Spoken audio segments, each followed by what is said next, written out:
नमस्कार बच्चों, मैं आपके समक्ष कक्षा 10वीं मैथ का चैप्टर नंबर 12 जिसे वृत्त से संबंधित क्षेत्रफल या एरिया रिलेटेड टू सर्कल के नाम से जानते हैं, उसके ऑब्जेक्टिव टाइप क्वेश्चन यानी एमसीक्यू लेकर के उपस्थित हो। ये इसमें तरह तरह के क्वेश्चनों का समावेश किया गया है। यदि आप इसको शुरू से लेकर अंत तक देखेंगे तो आगामी परीक्षा में आप जरूर लाभान्वित होंगे। इसमें मेनली आपको वृत्त और त्रिज्यखंड का क्षेत्रफल की चर्चा की गई है। तो आइए हम प्रश्नों की तरफ चलें। पहला सवाल दिया है 8 centimetre the area of a circle that can be inscribed in square of 8 centimetre, यानी 8 सेंटीमीटर भुजा वाले वर्ग के अंतःवृत्त का क्षेत्रफल, यानी एक वर्ग है, उसके अंदर देखिए ये वर्ग है और उसके अंदर एक सर्कल बनाया गया है, तो उसका क्षेत्रफल क्या होगा। यदि हम इसको यदि ठीक से बनाते तो इस तरह बनेगा। ये वर्ग पूरी तरह से नहीं आ पाया, तो ये 8 सेंटीमीटर आपको दिया हुआ है, ये 8 सेंटीमीटर इसकी भुजा दिया हुआ है। तो आप ध्यान से देखेंगे तो ये जो डायमीटर है, ये इस वृत्त का जो व्यास है वो 8 सेंटीमीटर हो जाएगा। तो हमें अंतःवृत्त का क्षेत्रफल क्या निकालना है। तो ये आपको तो ये हो जाएगा, देखिए ये आर बराबर हो जाएगा 4 सेंटीमीटर। तो क्षेत्रफल क्या हो जाएगा, क्या होता है पाई आर स्क्वायर। तो आप देखें तो पाई और आर के बदले 14 है, 4 है, तो 4 का 16 सेंटीमीटर स्क्वायर, तो 16 पाई सेंटीमीटर स्क्वायर, यानी ये सही होगा। नेक्स्ट सवाल देखते हैं। अब यहाँ उसका ठीक उल्टा दिया हुआ है, कह रहा है अब 8 सेंटीमीटर त्रिज्या वाले वृत्त से घिरे वर्ग का क्षेत्रफल। अब ये देखिए, अब ये सर्कल है, अंतःवृत्त कह रहा है यहाँ पे। एक आप वो बनाइए, वृत्त बनाइए, वृत्त के अंदर छत का जो हिस्सा है, तो इस तरह से ये बन जाएगा ये वर्ग। ये इसकी त्रिज्या दिया हुआ है 8 सेंटीमीटर, इसकी त्रिज्या दिया हुआ 8 सेंटीमीटर। तो आप हमें कह रहा है जो कि वर्ग से 8 सेंटीमीटर त्रिज्या वाले वृत्त से घिरे वर्ग का क्षेत्रफल ज्ञात करना है। तो ये देखिए, ये इसका जो व्यास है ये 16 हो जाएगा, और ये क्या हो जाएगा, वर्ग में विकर्ण हो जाएगा, वर्ग का विकर्ण हो जाएगा 16 इसके व्यास के बराबर में। तो वर्ग का विकर्ण हो जाएगा डायगोनल ऑफ स्क्वायर, वर्ग का विकर्ण बराबर हो जाएगा 2r यानी 16, और तो वर्ग का क्षेत्रफल यानी स्क्वायर का क्षेत्रफल क्या हो जाएगा, आप जानते हैं ये होता है, यदि ए हो, भुजा ए हो, तो यह √2a हो जाता है। तो विकर्ण का क्षेत्रफल अपॉन में स्क्वायर अपॉन में 2, तो यदि करते हैं तो यह हो जाएगा 16 गुने 16 बटे में 2। तो इसको यदि हम करते हैं, मल्टीप्लाई करते हैं, तो 16 8 जा 128 सेंटीमीटर स्क्वायर। तो इसका सही आंसर ये होगा। नेक्स्ट सवाल देखते हैं। यहाँ पे दिया हुआ है the perimeter of circle and square are equal. तो पेरीमीटर, सर्कल का जो पेरीमीटर क्या होता है 2πr, और ये दिया हुआ है 4a, पेरीमीटर ऑफ स्क्वायर होता है 4a।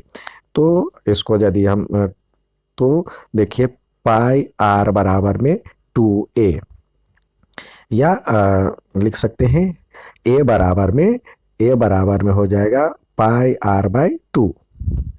तो क्षेत्रफलों का अनुपात, यदि हम क्षेत्रफलों का अनुपात निकालेंगे तो यहाँ पे हम इसको 22/7 भी लिख सकते हैं। तो 2 से ये हो जाएगा 11 बटे, तो a बराबर में हो जाएगा 11/7r। ठीक है। अब इसके क्षेत्रफल यानी इसका क्षेत्रफल तो a स्क्वायर होता है, a स्क्वायर, और इसका होता है पाई आर स्क्वायर। तो a स्क्वायर यानी ये हो जाएगा 11/7 r गुने 11/7r बराबर में ये 22/7 और r इंटू r। तो r से r कट गया और 7 से 7 कट गया, 11 दूनी 22 कट गया, 1 11 कट जाएगा, तो ये हो जाए, इधर बच जाएगा 11, इधर बच जाएगा 14। तो 11:14 इसका सही आंसर है। तो हमें देखिए पहले वर्ग का वृत्त और वर्ग, तो पहले वृत्त और वर्ग, पहले वृत्त का था तो ये वाला पहले लिखते, ये वाला पहले लिखते तो हमारा हो जाता 14:11। तो जिसको पहले लिखा हुआ है वृत्त वाला, तो वृत्त वाला पहले लिखेंगे जिसका पहले यूज किया गया है। 14:11 हो गया। नेक्स्ट सवाल देखते हैं। यहाँ पे कह रहा है आर त्रिज्या वाले अर्धवृत्त के अंदर, अब एक ये अर्धवृत्त है, उसके अंदर सबसे बड़े त्रिभुज जो होगा, अब इसके अंदर कितनी बड़ी त्रिभुज हम ज्यादा से ज्यादा बड़ा ये बना सकते हैं, ये त्रिभुज होगा, ठीक है, जिसका आर आप देखिए आर बराबर में ये होगा, ये आर हो जाएगा और ये भी आर, ये भी आर। तो कह रहा है सबसे आर त्रिज्या वाले वृत्त के अंदर बने सबसे बड़े त्रिभुज का क्षेत्रफल क्या हो जाएगा, ये 1/2 आधार बेस यानी 2r हो जाएगा और इंटू आर, तो 2r से 2r कट गया तो क्या बचा आर स्क्वायर।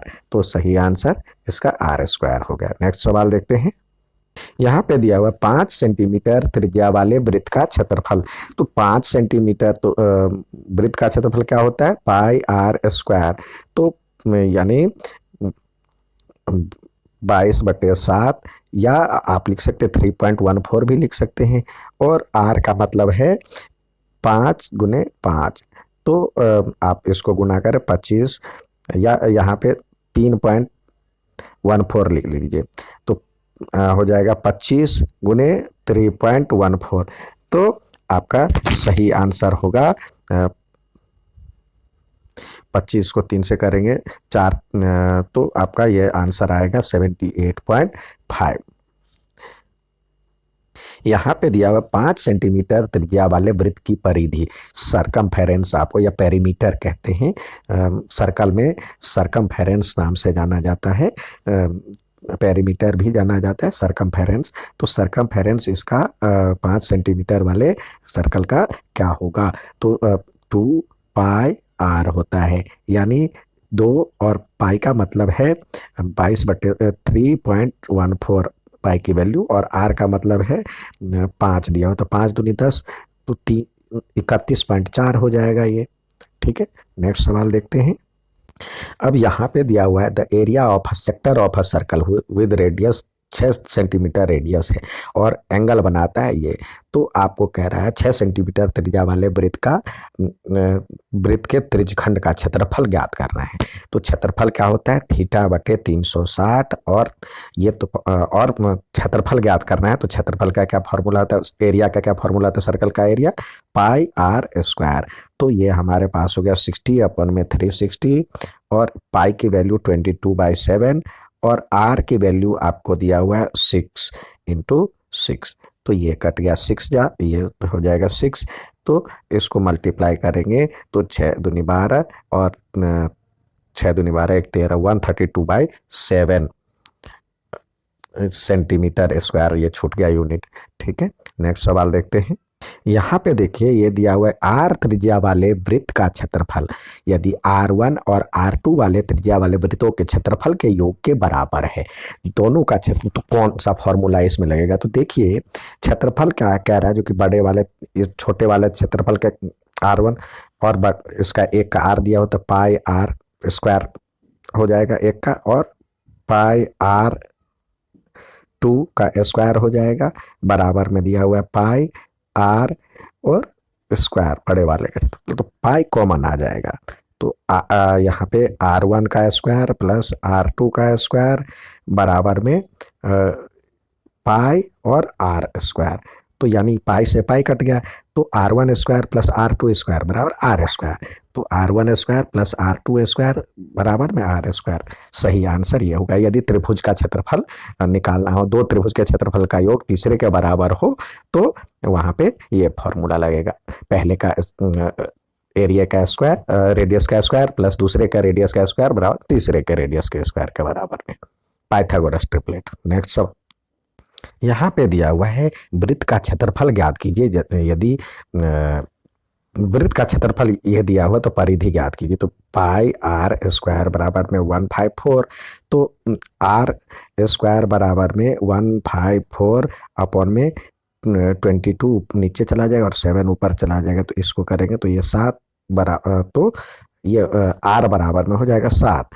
तो आपको निकालना है 2 पाई आर, यानी 22 × 22/7 इंटू आर मतलब 7। तो 7 से 7 कट गया तो 22 × 2 यानी 44 सेंटीमीटर। नेक्स्ट सवाल देखते हैं। अब यहाँ पे कह रहा है area of sector of angle P, degree में हो पी तो रेडियस आर हो तो एरिया क्या होगा, पी डिग्री वाले कोण वाले त्रिज्या खंड का क्षेत्रफल। तो क्या होता है, पी थीटा के बदले में पी है, पी अपॉन में 360 इंटू क्षेत्रफल क्या होता है पाई आर स्क्वायर। तो देखिए इसी तरह के, तो या तो यहाँ पे 360 वाला ये दिया हुआ है तो 2 से नहीं कट रहा है, तो अब 180 और कुछ नहीं है, तो यहाँ पे देखिए ये इसको एक्सपेंडेड फॉर्म में दे दिया है, यानी एक 2 इधर लगा दिया और एक 2 यहाँ कर दिया, तो क्या होगा 2 पाई आर स्क्वायर अपॉन में 720। तो इसमें तो ये सही है, लेकिन फॉर्मूला आपको यही है थीटा बटे 360 पाई आर स्क्वायर। ठीक है, नेक्स्ट सवाल देखते हैं। यहाँ पे कह रहा है 21 सेंटीमीटर त्रिज्या वाले वृत्त में एक चाप केंद्र पर 60 डिग्री का कोण अंतरित करता है।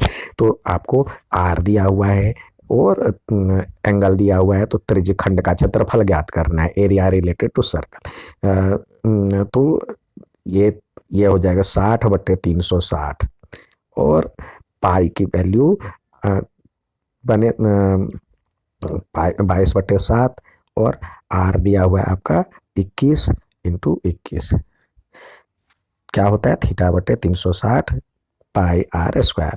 तो हम ये काटेंगे तो ये 6 हो जाएगा और ये 3 बार में पढ़ेंगे तो ये हो जाएगा 3 से ये 2, अब 2 से गया 11, 11 को 21 से करेंगे गुना तो हो जाएगा 231 सेंटीमीटर स्क्वायर। नेक्स्ट सवाल देखते हैं। यहाँ पे अब चाप की लंबाई कह रहा है निकालने के लिए, यानी सरकमफेरेंस। तो क्या होता है वृत्त का सरकमफेरेंस, क्या होता है 2 पाई आर। तो वृत्त का ये त्रिज्यखंड का सरकमफेरेंस कहेगा, नहीं चाप की लंबाई कहेगा, तो यहाँ पे हो जाएगा थीटा बटे 360 इंटू ये। तो यहाँ पे आपको दिया हुआ है 60 बटे 360 और 2 × 22/7 और आर के बदले दिया हुआ 21। तो ये 6 बार में पढ़ेंगे तो ये हो जाता है, और इसको 2 तिया 6 और 3 सत्ते 21 और 7 से 7 चला गया, तो ये हो जाएगा 22 बचाएगा, 22 सेंटीमीटर इसका सही आंसर होगा। नेक्स्ट सवाल देखते हैं। यहाँ पे दिया हुआ है उस वृत्त की त्रिज्या क्या होगी जिसकी परिधि इतना और इतना सेंटीमीटर व्यास वाले दो वृत्तों की परिधि के योग के समान हो। तो देखिए वृत्त की परिधि के लिए हमारे पास फॉर्मूला है, यहाँ पे एक इससे पहले एक सवाल, से पहले ये सवाल आना चाहिए। उस वृत्त की त्रिज्या आर है जिसकी परिधि R1 और R2 वाले त्रिज्या वाले दो वृत्तों की परिधि के योग के से बना हुआ है। तो देखिए क्या है फॉर्मूला, 2 इसकी परिधि क्या हो जाएगी 2 पाई R1 प्लस इसकी परिधि क्या हो जाएगी 2 पाई R2 बराबर में इसकी परिधि 2 पाई R। तो 2 पाई इधर कॉमन, तो ये R1 प्लस R2 बराबर में 2 पाई और R। तो 2 पाई से 2 पाई कट गया, तो ये क्या हो जाता है formula R1 plus R2 is equal to R। तो इसमें R1 plus R2 is equal to R ये वाला फॉर्मूला आता है जो अगले में काम आएगा, तो उसका यहाँ पे यूज कर ले। देखिए अब ये हो जाएगा इसका 36 प्लस 20 बराबर में 56 इसका, तो ये हो जाएगा सॉरी ये यहाँ पे व्यास दिया हुआ है, तो व्यास के लिए इसका आधा ये हो जाएगा 18 और ये हो जाएगा प्लस 10। तो उस वृत्त की त्रिज्या क्या हो जाएगी 28 सेंटीमीटर। तो इसका सही आंसर है 28 सेंटीमीटर। यहाँ व्यास की बात दिया हुआ है और हम ये व्यास की बात किया गया है और हमें आर के रूप में होता है, ये R1 प्लस R2 बराबर में R होता है फॉर्मूला। नेक्स्ट सवाल देखते हैं। नेक्स्ट सवाल दिया गया है if the perimeter and the area of a circle are numerically equal. और यदि परिधि और क्षेत्रफल वृत्त का दोनों बराबर दिया हुआ है तो वृत्त की त्रिज्या हो गई। तो देखिए आर मान करके चलते हैं 2 पाई R बराबर, ये तो हो गया परिधि, और क्षेत्रफल हो गया पाई आर स्क्वायर। तो ये पाई से पाई कट गया, और ये यानी आर इंटू आर बराबर में 2r। तो एक आर से आर कट गया, तो आर बराबर में क्या हो गया 2, आर बराबर में 2 यूनिट। नेक्स्ट सवाल देखते हैं। यहाँ पे दिया हुआ 21 सेंटीमीटर त्रिज्या वाले वृत्त के त्रिज्यखंड का केंद्रीय कोण 120 डिग्री हो, तो उसका क्षेत्रफल ज्ञात कीजिए। तो ये 120 बटे में 360 और 2 पाई आर स्क्वायर 22/7, और आर की वैल्यू 21 इंटू 21 होगा। तो ये हो जाएगा 3, 7 या 21 से इसको काटे तो 22 को 21 से करेंगे, 22 को 21 से करेंगे तो हमारे पास आ जाता है 462। नेक्स्ट सवाल देखते हैं। यहाँ पे दिया हुआ यदि वृत्त की त्रिज्या दुगुना कर दी जाए तो क्षेत्रफल क्या होगा। तो वृत्त की if the radius of a circle is, तो क्षेत्रफल कितना गुना हो जाएगा। तो देखिए पहले r है और इधर 2r हो जाता है, तो इसका क्षेत्रफल क्या हो जाएगा पाई आर स्क्वायर, और इसका हो जाएगा पाई इंटू 2r का स्क्वायर। तो इसको यदि करते हैं तो पाई इंटू 4r स्क्वायर, यानी 4 पाई आर स्क्वायर। तो ये दुगुना किया तो इसका वर्ग यानी 4 टाइम्स हो जाएगा, यहाँ 4 टाइम्स। नेक्स्ट सवाल देखते हैं। यहाँ पे कह रहा है जो एक गाय 14 सेंटीमीटर, इसमें कह रहा है जो कि एक गाय 14 सेंटीमीटर, देखिए ये आयताकार एक मैदान है, ठीक है। तो यहाँ पे इसकी 20 है और ये 16 है। यहाँ पे 14 सेंटीमीटर की रस्सी से बंधा हुआ एक गाय है, तो वो कितना एरिया चर पाएगी। ये भी 14 हो जाएगा, ये भी 14 हो जाएगा। तो कितना एरिया चर पाएगी, चतुर्थांश के बराबर ये 90 डिग्री का कोण बनता है। तो हम लिख सकते हैं पाई आर स्क्वायर बाई 4 भी लिख सकते हैं। तो ये हो जाएगा 22/7, और आर की वैल्यू आपके पास दिया हुआ है कितना है 14। तो 14 गुने 14, तो इसको काटेंगे तो पाई आर स्क्वायर और बाई 4 भी है, तो 1/4। तो ये 14 को ये काटेंगे तो ये हो जाएगा 2, और 2 से ये गया 2, फिर 11 को अब 14 से मल्टीप्लाई करें तो ये हो जाएगा 154 मीटर स्क्वायर। नेक्स्ट सवाल देखते हैं। यहाँ पे दिया हुआ 22 सेंटीमीटर परिधि वाले वृत्त का, तो परिधि यानी 2 पाई आर इजकल टू 22 दिया हुआ है। तो आर की वैल्यू क्या हो जाएगी 2 into 22/7 into R is equal to 22 दिया हुआ है। तो ये आप ये कट गया, तो आर बराबर हो जाएगा 7/2, ठीक है। तो अब कह रहा है इसका चतुर्थांश का क्षेत्रफल, तो क्या हो जाएगा 1/4 और पाई आर स्क्वायर यानी 22/7, और आर की वैल्यू 7/2 इंटू 7/2 हो जाएगा। तो 7 से 7 चला गया, 2 से आप इसको काटे 11, तो 11 × 77/8 सेंटीमीटर स्क्वायर। ये अच्छा लगे तो लाइक और सब्सक्राइब जरूर करें। धन्यवाद।